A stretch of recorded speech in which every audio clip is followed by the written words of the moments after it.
Hi hello welcome to Tanneeru Divya's kitchen. చాలా రోజుల తర్వాత వీడియో పెడుతున్నామండి. ఇది వచ్చేసి ఆంధ్ర స్టైల్ చేపల పులుసు. చాలా తక్కువ టైంలోనే అండ్ ఫస్ట్ టైం చేసే వాళ్ళు కూడా చాలా ఈజీగా అండ్ ఇంట్లో ఉండే వాటితోనే చేసుకోవచ్చు. కాబట్టి చూసేద్దాం పదండి. చేపలు తీసుకొని వాటిని ఒక 3 నుంచి 4 సార్లు కళ్ళు ఉప్పు ఉంటుంది కదా, అది వేసేసి కడిగేసి పక్కన పెట్టుకోవాలి. ఇలా పక్కన పెట్టుకున్న తర్వాత ఒక వెడల్పాటి గిన్నెలో చేపల పులుసుకి సరిపోయినంత ఆయిల్ అనేది వేసేసుకోవాలి. ఇలా ఆయిల్ వేసేసుకున్న తర్వాత అది హీట్ అయిన తర్వాత ఒక చిన్న సైజ్ టమాటో, అలాగే ఒక పెద్ద సైజ్ ఆనియన్, ఇవి 2 ముక్కలుగా కోసేసుకొని వేసుకోవాలి. ఈ ఆనియన్ అండ్ టమాటో అనేవి పచ్చి వాసన పోయి ఆయిల్లో మగ్గిపోవాలి. కంప్లీట్గా గ్రేవీలా వచ్చేంత వరకు వేయించుకోవాలి.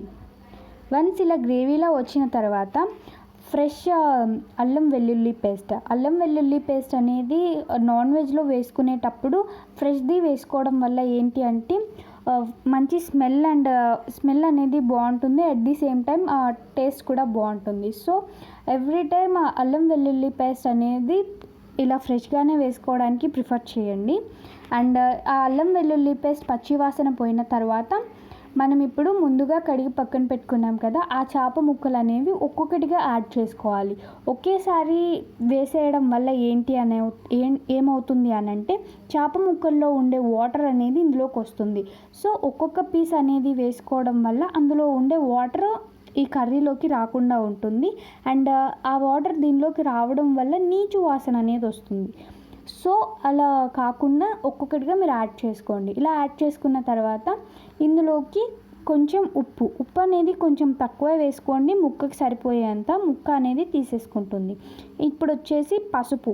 ఇది వచ్చేసి యాక్చువల్గా పసుపు కాదండి, ఇది పసుపుకు ఆల్టర్నేట్. మేము వచ్చేసి సంబార్ పొడి వాడుతున్నాం. ఆల్మోస్ట్ ఆంధ్ర వాళ్ళందరికీ ఐడియా ఉండే ఉంటుంది. ఎవరైనా తెలియని వాళ్ళు ఉంటే కామెంట్ చేయండి, ఇది ఎలా చేయాలి ఏంటి అనేది కంప్లీట్గా చూపిస్తాము.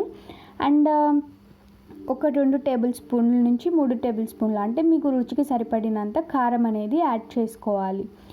ఈ సంబార్ పొడి ఏంటి అని అంటే నీచు కూరల్లో అంటే లైక్ నాన్ వెజెస్లో వేసుకోవడం వల్ల దాని టేస్ట్ అండ్ కలర్ చాలా బాగుంటుంది. అరోమా ఆల్సో బాగుంటుంది.